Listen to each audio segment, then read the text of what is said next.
Hello friends, welcome to my channel. तो आज हम अपना लेक्चर नंबर 8 स्टार्ट करेंगे। और इससे पहले हम इंट्रोडक्शन टू साइकोलॉजी की ही बात कर रहे थे और ये लेक्चर नंबर 8 है। और आज ये टॉपिक कंप्लीट हो जाएगा आपका, जो बेसिक इंट्रो है साइकोलॉजी की। और नेक्स्ट हम एकेडमिक साइकोलॉजी इन इंडिया की बात करेंगे। ये अभी हम पूरा ओवरऑल चीज़ की बात कर रहे थे कि साइकोलॉजी इंट्रोड्यूस कैसे हुई। पहले फ़िलॉसफी थी और फिलॉसफी से कैसे साइकोलॉजी आई है, ठीक है। अब उसके बाद जो हम नेक्स्ट वीडियो लेके जाएंगे वो इंडियन पर्सपेक्टिव पे बात करेंगे कि इंडिया में साइकोलॉजी कैसे आई, पहले क्या कंसेप्ट थे और बाद में क्या कंसेप्ट रहे। और लास्ट टाइम हमने किया था साइको एनालिसिस को ही हम फर्स्ट फोर्स इन साइकोलॉजी बोलते हैं। और उससे पहले हमने जस्टाल साइकोलॉजी पढ़ा, स्ट्रक्चरलिज्म, फंक्शनलिज्म किया, ठीक है। और आज हम करेंगे second force in psychology. Question ऐसे भी पूछा जाता है, first force in psychology, second, third, fourth, ऐसे फोर्स, ठीक है। ये सारी इस टाइप के क्वेश्चन भी आते हैं। तो फर्स्ट फोर्स इन साइकोलॉजी क्या था आपका, साइको एनालिसिस। और सेकंड फोर्स इन साइकोलॉजी क्या आ गया आपका, बिहेवियरिज्म। 1913 में बिहेवियरिज्म आना स्टार्ट हो गया था, यानी कि 20th सेंचुरी में। और इनका क्या कंसेप्ट था मेन। और अगर वीडियो अच्छी लगेगी तो लाइक करना, चैनल को सब्सक्राइब करना और वीडियो को शेयर भी करना। और कोई भी डाउट होगा तो कमेंट करके पूछना। और आज ये टॉपिक कंप्लीट हो जाएगा, इसकी पूरी पीडीएफ मैं टेलीग्राम लिंक में शेयर कर दूँगी, ठीक है।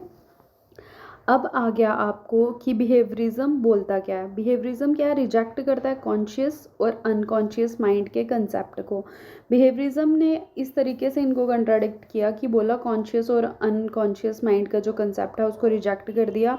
उसने बोला इस हिसाब से हम साइकोलॉजी को एज ए साइंस नहीं पढ़ सकते हैं। साइकोलॉजी को एक साइंटिफिक डिसिप्लिन प्रूव करने के लिए उसने क्या बोला कि हमें प्योरली ऑब्जर्वेबल बिहेवियर को पे फोकस करना होगा। अगर हम ऑब्जर्वेबल बिहेवियर पे फोकस करेंगे तो जो साइकोलॉजी है हम उसको मोर साइंटिफिक प्रूफ कर पाएंगे, ठीक है।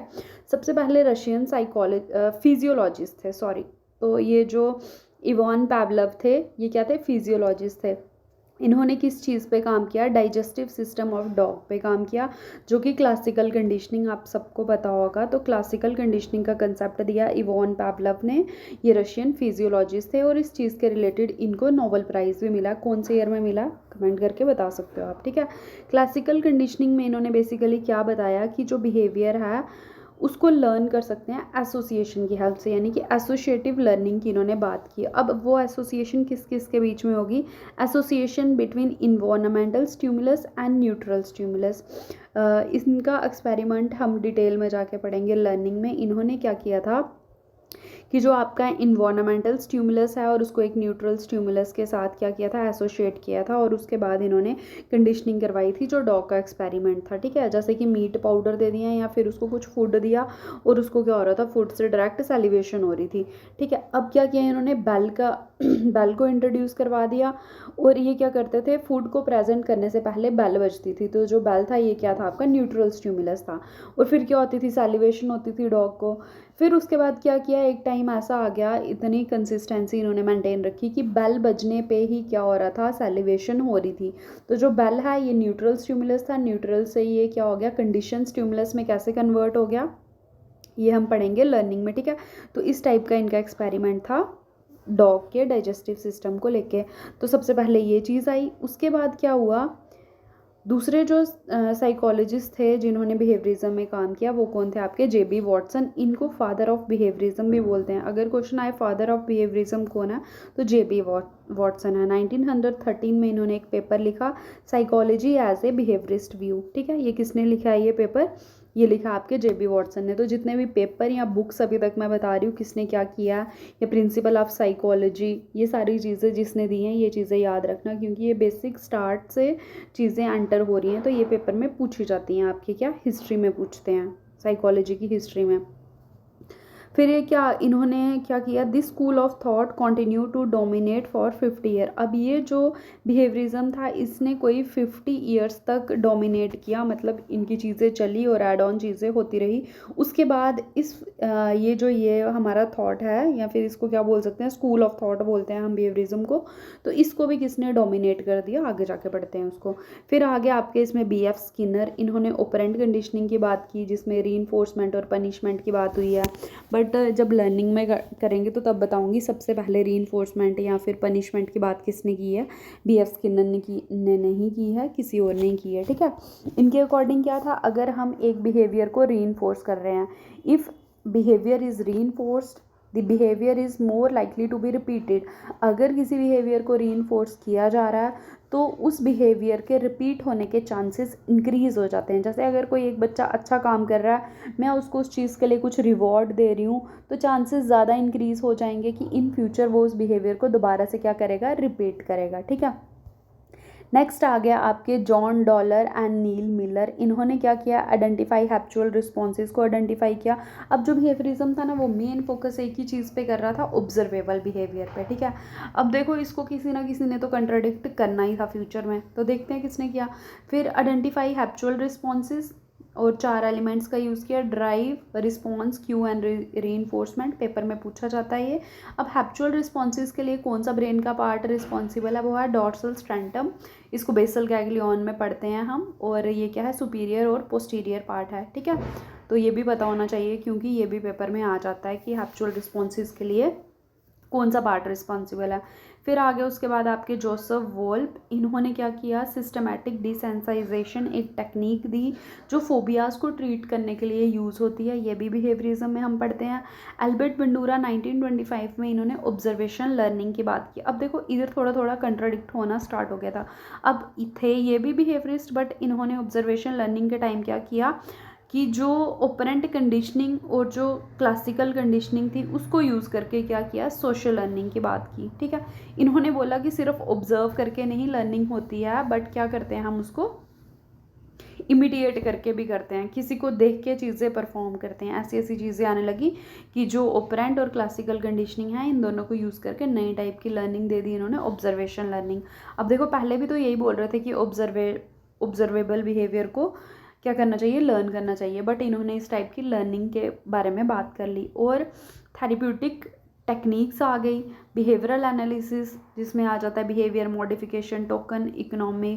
तो इसमें क्या करते थे, हेल्प करते थे ये ताकि चाइल्ड को नई स्किल्स सिखा पाएँ और वो अपने कुछ माल अडेप्टिव बिहेवियर को क्या कर सके, ओवरकम कर सके। तो ये बेसिक क्या था आपके बिहेवियरिज्म के बारे में था। मेन बिहेवियरिज्म ने कॉन्शियस और अनकॉन्शियस माइंड के कंसेप्ट को रिजेक्ट किया और बोला अगर साइकोलॉजी को ज़्यादा साइंटिफिक बनाना है तो हमें क्या करना होगा, ऑब्जर्वेबल बिहेवियर पे फोकस करना होगा। और फिर उसी के रिलेटेड चीज़ें आना स्टार्ट हो गई। अब आ गया उसके बाद जो नेक्स्ट है आपका थर्ड फोर्स इन साइकोलॉजी। अब थर्ड फोर्स इन साइकोलॉजी बड़े बच्चों को क्या लगता है कि कॉग्निटिव साइकोलॉजी होगी, बिहेवियरिस्ट के बाद क्या होगा, कॉग्निशन आ गई होगी। बट उसके बाद 1954 में क्या हुआ, थर्ड फोर्स इन साइकोलॉजी आ गई, यानी कि first half of century dominated by psychoanalysis and behaviour. 20th century की जो फर्स्ट हाफ टाइम था उसको किसने डोमिनेट किया, साइको एनालिसिस ने और बिहेवियरिज्म ने। बट लास्ट में क्या हुआ, सेकेंड हाफ में न्यू स्कूल ऑफ थॉट आ गया, वो क्या था आपका, ह्यूमनिस्टिक साइकोलॉजी।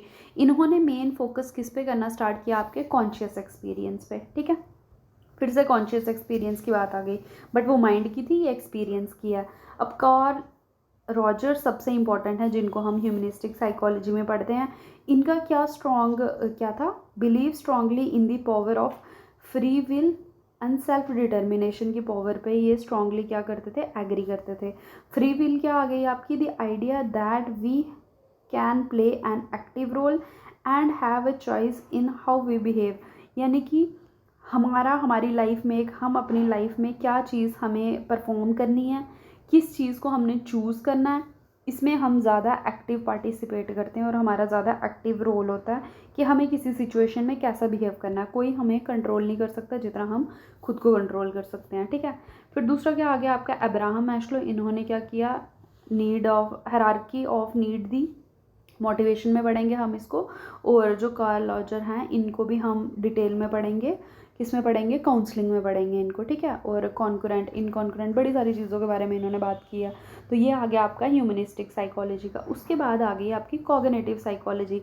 90s 50s और 60s में क्या हुआ, जो कॉग्निटिव साइकोलॉजी है ये नई ब्रांच एक सामने आई। इसमें क्या था, जेस्टाल्ट और स्ट्रक्चरलिज्म को कंबाइन करके ये ब्रांच निकली थी, ठीक है। Begin to replace psychoanalysis and behaviourism. इसने क्या किया, कॉग्निटिव साइकोलॉजी ने साइको एनालिसिस और बिहेवियरिज्म को क्या कर दिया, रिप्लेस कर दिया, और ये एक एक मतलब डोमिनेंट अप्रोच की तरह आगे आई। जैसे कि जब हम लर्निंग पढ़ेंगे उधर ही आप देखोगे बड़ी सारी थ्योरीज हैं। कुछ साइकोलॉजिस्ट क्या बोलते हैं कि जो लर्निंग है सिर्फ ऑब्जर्वेबल बिहेवियर से हो रही है, बट टॉलमैन थे एक, वो भी बिहेवियरिस्ट थे, बट उन्होंने कंट्राडिक्ट किया कि ये जो ऑब्जर्व कर रहे हैं ये बाहर की चीज़ें हैं, ठीक है, तो अंदर कुछ दिमाग में भी कुछ चीज़ें चल रही होंगी, कुछ अंदर का कंसेप्ट भी होगा, इंटरनल कंसेप्ट होंगे जिसकी वजह से लर्निंग हो रही है या जिसकी वजह से हम बिहेव करते हैं। तो वही जहाँ हमारे कॉग्निशन की बात आ जाएगी तो वो क्या आ जाएगी, हमारी कॉग्निटिव साइकोलॉजी आ जाएगी। जब कॉग्निटिव साइकोलॉजी आई, इसने इंट्रोड्यूस किए ब्रेन इमेजिंग टूल्स का, जैसे MRI, PT scan, CT scan, fMRI, ये सारी चीज़ें कॉग्निटिव साइकोलॉजी में इंट्रोड्यूस हुई। इसका मेन फोकस किस पे था आपकी कॉग्निटिव साइकोलॉजी का, मेमोरी पे, intelligence, perception, thought process, problem solving, language learning, ये एक मतलब इम्पॉर्टेंट रोल प्ले करना स्टार्ट हो गया कि इसमें साइकोलॉजी में। फिर आ गया उसके बाद, ये तो मेन ब्रांचेस थी जो हम साइकोलॉजी की पढ़ते हैं। उसके बाद क्या हुआ, और नई चीज़ें आने लगी, जैसे कॉग्निटिव न्यूरोसाइंस आ गई। इसमें हम क्या करते थे, study of physical changes in brain and nervous system during thinking. जब हम सोच रहे हैं किसी चीज़ के बारे में, थिंक कर रहे हैं, तो हमारी बॉडी में फिजिकल चेंजेस क्या आ रहे हैं या फिर हमारे नर्वस सिस्टम में क्या चेंज आ रहे हैं उस टाइम, सोचने के टाइम, ठीक है। ये था हमारा कॉग्निटिव न्यूरोसाइंस। फिर सोशियो कल्चरल पर्सपेक्टिव।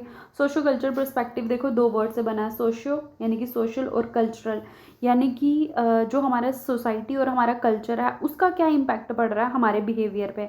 ये सारी चीज़ें हम सोशियो कल्चरल पर्सपेक्टिव में पढ़ना स्टार्ट कर दी। फिर बायो साइकोलॉजिकल पर्सपेक्टिव, इसमें आ जाएगा कि जो ह्यूमन या फिर एनिमल क्या बिहेवियर है, उनका बायोलॉजिकल इवेंट जो भी बॉडी में अक्कर हो रहा है, या फिर जो भी जेनेटिक मटेरियल इन्फ्लुएंस कर रहा है हार्मोन को and activity of nervous system को। तो बायोलॉजिकल और साइकोलॉजिकल दो चीज़ों की बात किस में हो गई आपकी, बायोसाइकोलॉजिकल पर्सपेक्टिव में। और हाँ ठीक है, तो ये थी हमारी मेन बेसिक ब्रांचेस। और भी बड़ी सारी आप पढ़ सकते हो कि साइकोलॉजी, उसके बाद इंडस्ट्रियल साइकोलॉजी आ गई, जैसे अप्लाइड फॉर्म आ गई उसकी। तो जब मैं एकेडमिक साइकोलॉजी इन इंडिया पढ़ेंगे हम, तो वहाँ पे हम इन चीज़ों का भी पढ़ेंगे कि इंडस्ट्रियल साइकोलॉजी कैसे आई, अप्लाइड साइकोलॉजी कैसे आई, पहले कौन आया, उसके बाद सोशल साइकोलॉजी इंडिया में कैसे आगे आई, या पहले जो इंडियंस हैं वो क्या करते थे, वेस्टर्न साइकोलॉजी को फॉलो करते थे, कैसे उन्होंने अपने इंडियन पर्सपेक्टिव को सामने रखा। तो ये सारे हम नेक्स्ट टॉपिक में कवर करेंगे, एकेडमिक साइकोलॉजी इन इंडिया।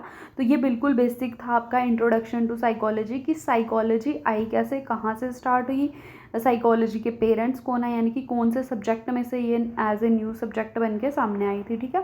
तो ये टॉपिक आज कंप्लीट हो रहा है हमारा, 8 लेक्चर में ये कंप्लीट हुआ। और नेक्स्ट टॉपिक आ जाएगा हमारा एकेडमिक साइकोलॉजी इन इंडिया। और उसके बाद मैं देखती हूँ कि कौन सा करवाना है, क्योंकि अभी मैं फर्स्ट यूनिट वाइज ही करवाऊँगी इस बार सिलेबस कवर। तो ये अभी फर्स्ट यूनिट ही चल रहा है, ठीक है। अगर वीडियो अच्छी लगेगी तो लाइक करना, चैनल को सब्सक्राइब और वीडियो को शेयर भी, और कोई भी डाउट होगा तो कमेंट करके पूछ लेना। Thank you.